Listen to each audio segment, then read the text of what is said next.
The train roared through the night. Rain lashed against the windows, thunder rattled the carriages, lightning flashed, briefly illuminating a landscape consumed by darkness. It was a night that seemed to swallow sound and light, a night for staying indoors, safe and warm. Inside, the train was a dimly lit cocoon, rushing through the heart of the storm. The rhythmic clatter of the wheels on the tracks and the howling wind provided an unsettling soundtrack to the journey. Passengers huddled in their seats, their faces reflecting the flickering lights and the anxiety brought on by the relentless storm.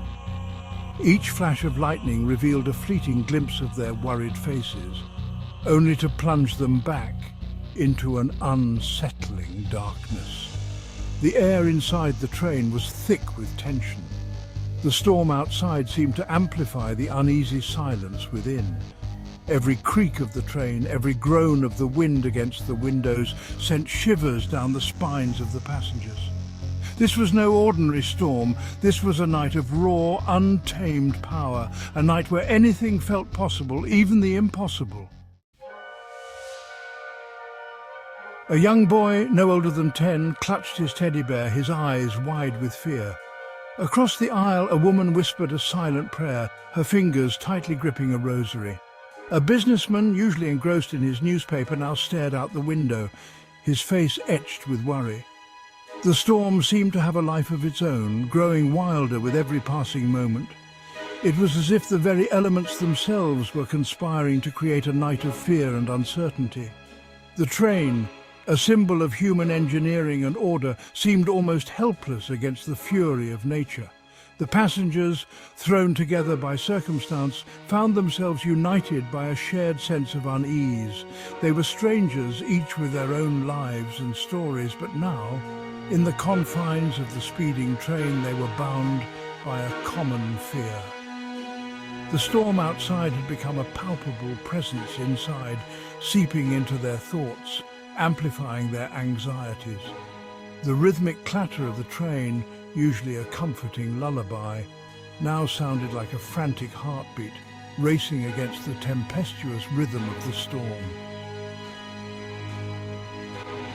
Suddenly, a large shadow, darker than the storm itself, slammed against the window. A collective gasp ran through the carriage. The passengers, already on edge, jumped in their seats. A few screamed. The shadow detached itself from the window. It swirled and dipped in the air, revealing itself to be a bat, its leathery wings spread wide against the glass. But this was no ordinary bat. This one was abnormally large, its eyes glowing an eerie red in the dim light. Panic erupted. The passengers scrambled away from the windows, their faces pale with terror. The bat, as if relishing the fear it instilled, beat its wings against the glass, creating a sharp tapping sound that echoed through the carriage. Its presence was a violation, an intrusion of the wild and untamed into their supposedly safe cocoon.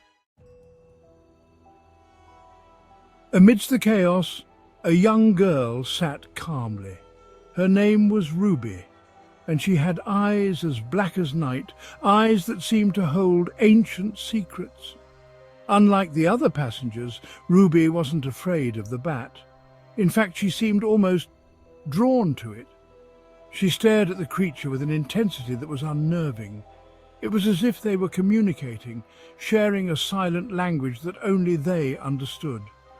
The other passengers, too terrified to notice the strange connection between the girl and the bat, continued to cower in fear.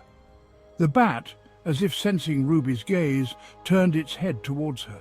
For a fleeting moment their eyes met, the girl's dark, fathomless orbs locked with the creature's glowing red ones.